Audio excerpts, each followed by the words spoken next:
Na Fórmula 1, os chefes de equipe sempre deram as cartas. Caras como Frank Williams, Ron Dennis, Christian Horner, Toto Wolff costumam ter os pilotos como funcionários, às vezes até descartáveis. Mas em 1993, Ayrton Senna virou esse jogo para cima da McLaren. No vídeo de hoje vamos relembrar a história do famoso contrato de Ayrton Senna, o ano em que ele se recusou a assinar um contrato fechado para a temporada e exigiu estratosféricos para a época $1 milhão por grande prêmio pago adiantado. Vamos reviver aí como é que foi a loucura do GP de Imola quando o dinheiro não caiu e ele simplesmente não embarcou para a corrida. E claro, entender como que essa jogada de mestre foi essencial para ele driblar o veto de Alain Prost e garantir o melhor assento do grid na Williams para a temporada seguinte. A história de hoje é sobre ter a faca e o queijo na mão, botar o chefe contra a Clareide e o peso de ser o melhor do mundo. Isso no vídeo de hoje, sejam muito bem-vindos, eu sou o Will Bueno e este é o Botequim GP. E já que o assunto de hoje é ter moral no paddock, para você assim ter moral, você precisa estar bem vestido, com estilo, e para isso a escolha certa é Minimal Club. Roupas com tecnologia, com algodão egípcio, que não desbotam, tem um caimento perfeito, são extremamente confortáveis e trazem ali um estilo essencial para quem não quer perder tempo escolhendo o que vestir. Acesse minimalclub.com.br, use o cupom BOTEQUIMGP e garanta um desconto especial. Apoie quem nos apoia. Para entender o que aconteceu em 1993, a gente precisa voltar para 1992. A Honda decidiu ir embora da Fórmula 1, a Honda que era parceira da McLaren de longa data, teve muito sucesso, mas aí por conta das crises econômicas do mundo e aquela coisa toda, a Honda decidiu sair da Fórmula 1. Já ouvi essa história outras vezes, com a mesma Honda, né? Anos depois, né? Enfim. E aí o Ron Dennis teve que bater na porta da Ford e comprar um motor V8 de cliente. Ou seja, um motor que era uma versão anterior a um motor Benetton, né? Motor da Ford que era dado para Benetton do jovem Michael Schumacher. E esse motor, além de tudo, além de ser um motor B da Ford, também era um motor inferior ao Renault V10 da Williams. O Senna, que já teve uma temporada bem difícil em 92 ali, que não foi nem um pouco páreo para o carro de outro planeta da Williams de Nigel Mansell, ele já sabia que em 93 também a questão do título seria praticamente impossível. O sonho dele era, obviamente, sentar no carro da Williams, que tinha suspensão ativa, tinha controle de tração, tinha outras coisas ali, que era, né, o super carro da época. O problema é que o Alain Prost tinha assinado com a Williams e colocado uma cláusula no contrato que proibia a equipe de contratar o Ayrton Senna para a temporada de 93. Entrar na Williams foi sempre muito problemático esse ano, devido já a um contrato que ele tinha assinado já de longa data, com uma cláusula que me excluía, não só eu como o Mansell, e ela não era impossível, complicada, mas diante de uma série de problemas que a gente encontrou, acabou ficando totalmente inviável. Sem a Williams, o Senna não queria se amarrar a um contrato longo com a McLaren, que ele não via muito potencial. E ele até foi para os Estados Unidos no final de 1992 testar um carro da Fórmula Indy com o Emerson Fittipaldi, e foi lá, obviamente, fazer um teste e tudo mais, e meio que, vamos dizer assim, também tinha uma jogada ali do tipo assim, olha, se não tiver um carro ou o carro da Fórmula 1 não for bom, eu tenho que ir lugar para vir correr na Fórmula Indy, né? E o Ron Dennis começou a suar frio com isso aí. Em fevereiro de 93, né, teve a reunião para definir o contrato do Ayrton Senna para a temporada. O Ron Dennis estava com a grana curta, né, já que o dinheiro da Honda não ia mais cair ali na conta da McLaren, e ele falou, né, pro empresário do Senna, o Julian Jacob, que ele falou o seguinte, ó, eu não tenho como pagar o salário anual do Ayrton, eu só tenho $5 milhões no orçamento. E aí a resposta foi o seguinte, ok, você não tem $5 milhões, então eu corro as 5 primeiras corridas da temporada. I think Ron said that he only had 5 million available. And so Ayrton said, well, I'll just do the first 5 races then. And there was kind of a silence in the room. I mean, you can ask John Hogan, he'll I mean, it was actually one of the more amusing negotiations. So it was agreed that Ayrton would, the contract said 5 races, $1 million a race. And then everybody would see afterwards, what happened. And then it was extended race by race for the rest of the season. E foi assim que nasceu o contrato de piloto de aluguel assim mais famoso da Fórmula 1, né? O Senna ia receber $1 milhão por corrida e tinha uma regra assim que era inegociável. O dinheiro tinha que estar na conta do Senna no Brasil até quarta-feira antes do final de semana de corrida. Se a grana não caísse na conta, ele nem ia para o aeroporto e não corria. Esse era o acordo. And effectively, if the money didn't arrive by the Wednesday, he didn't come. That happened twice. Did he sit at home waiting for the money to come? For the green light, yeah, otherwise he didn't leave. E aí, o que aconteceu no começo da temporada de 1993? Na África do Sul, o Senna, com o carro inferior, segurou o Prost por várias voltas, não conseguiu segurar até o final, chegou em segundo lugar. Uma vitória épica no Brasil, na chuva, tudo mais, passando o Damon Hill, público invadindo a pista, momento histórico. E depois em Donington Park, aquela primeira volta mágica e ele humilhando todo mundo na chuva, botando aí uma volta quase que no grid inteiro.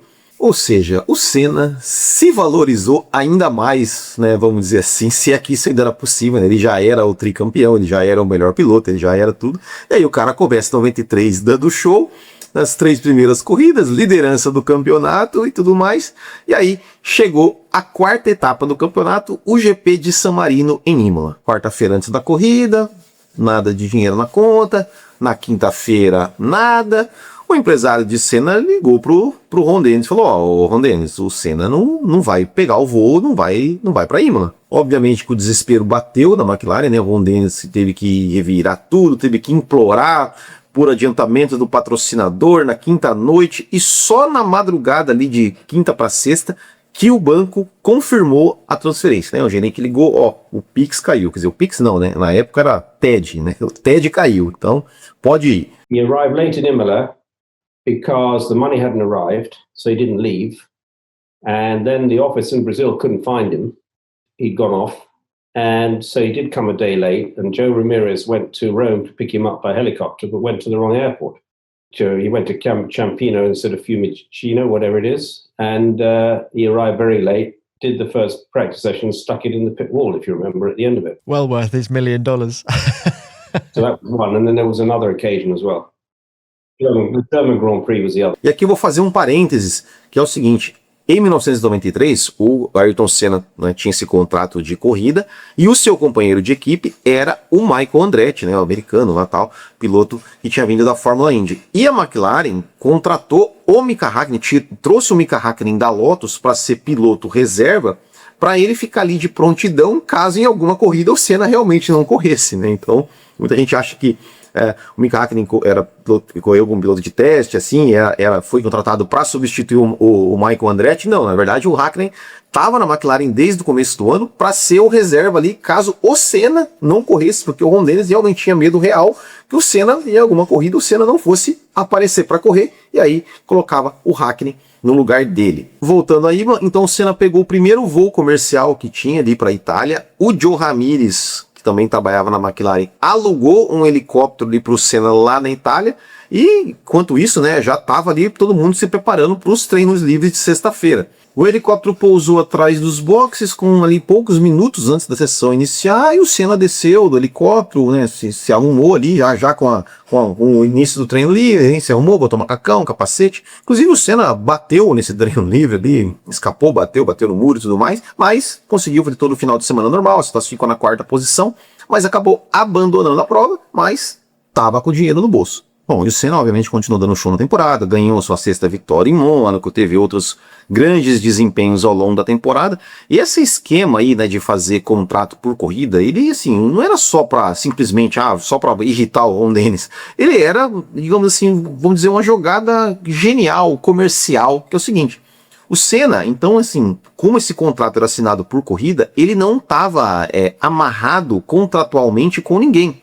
Então ele podia conversar ali, negociar com o Frank Williams a qualquer momento, porque ele estava livre no mercado, vamos dizer assim, e ele, né, enfim, podia negociar com a Williams, que era o grande sonho dele, né, a grande vontade dele era pilotar a Williams. Então, ao longo de 93, né, ou seja, enfim, ele foi fazendo as suas atuações, né, de gala, foi dando show, foi, né, muitas vezes até humilhando ali o Alan Prost com mesmo com o Prost com um carro muito superior, e ele provou, né, que era assim, era o melhor piloto do grid naquela época, que ele tirava leite de pedra e estava realmente no auge da sua carreira. Depois de uma longa reunião, Ayrton Senna e a McLaren ainda não chegam a um acordo, mas as negociações continuam.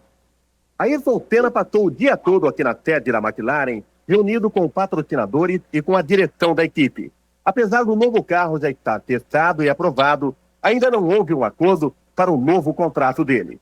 O desejo é comum de encontrar uma solução e a gente está tentando de todos os meios chegar a essa solução.